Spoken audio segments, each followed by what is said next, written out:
Is agreed to. Child Support Amendment Bill, third reading.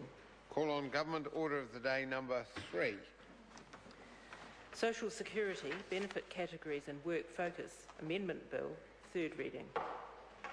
Mr Speaker. Honourable Paula Bennett. Mr Speaker, I move that the Social Security Benefit Categories and Work Focus Amendment Bill be now read a third time. Mr Speaker, we're about to effect major change for social support in New Zealand. The bill before the House today will modernise the welfare system with changes that are long overdue and will serve this country well for years to come. I'd like to thank the Select Committee and officials from the Ministry of Social Development, Health, Education and Justice who have all contributed to this bill.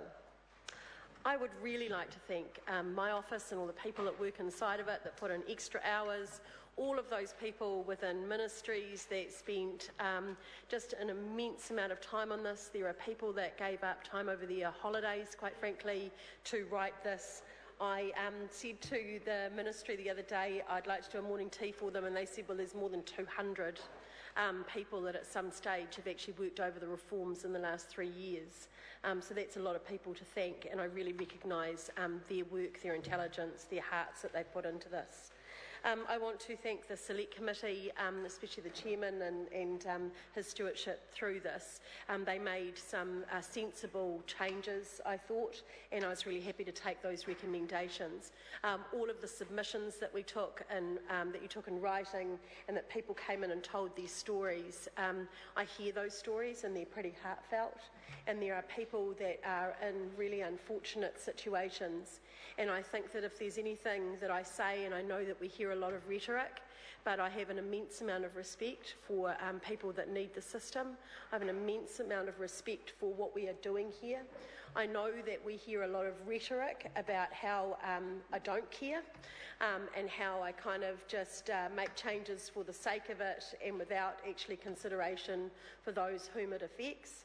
But I don't think that I'm calling talk back. I don't think this is a letter to the editor. I recognise that these are people's lives, and that they are living them in reality in their homes, and that this Parliament needs to give that the level of respect that it deserves, particularly for those that are dependent on the state and that are in a level of vulnerability.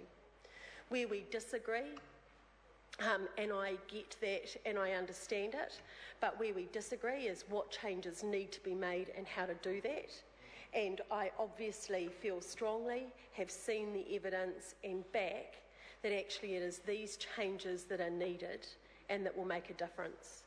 I hear how heartless I believe that some think I am, but if we go back to this is really the third stage of changes that this government has made to the welfare system.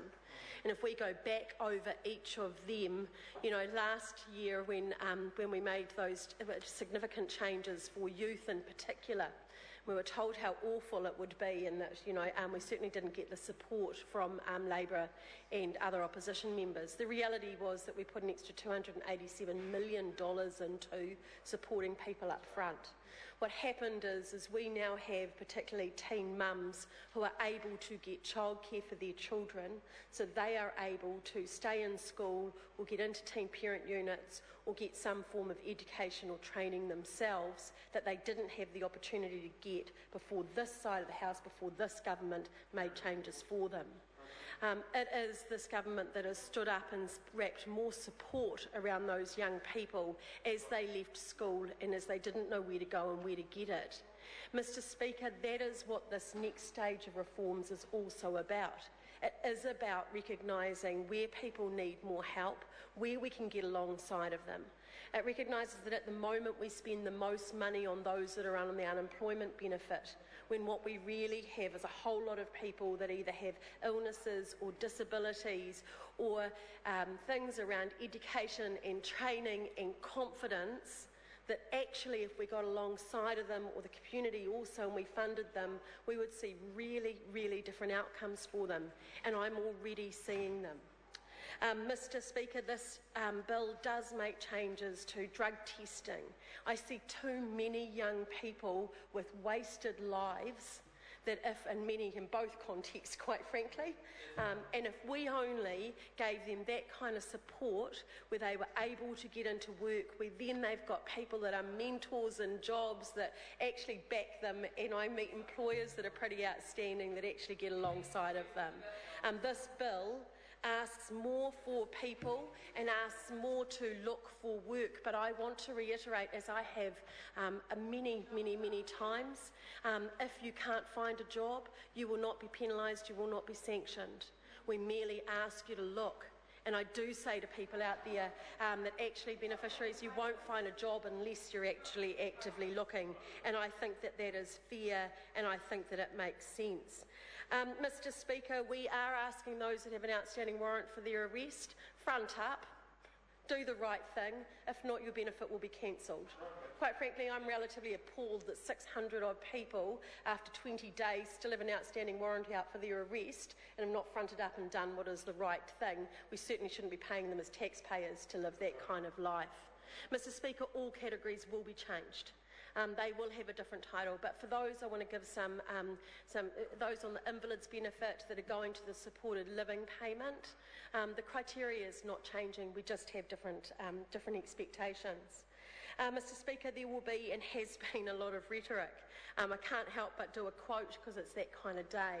And the quote is, I love argument, I love debate. I don't expect anyone just to sit there and agree with me.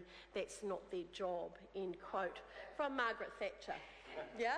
Which I thought was kind of apt on a day like today, that actually I do love debate, and I kind of like that we have differences. And quite frankly, if we're going to argue what is best for people and how we should do it, then bring it on for these that perhaps need us the most.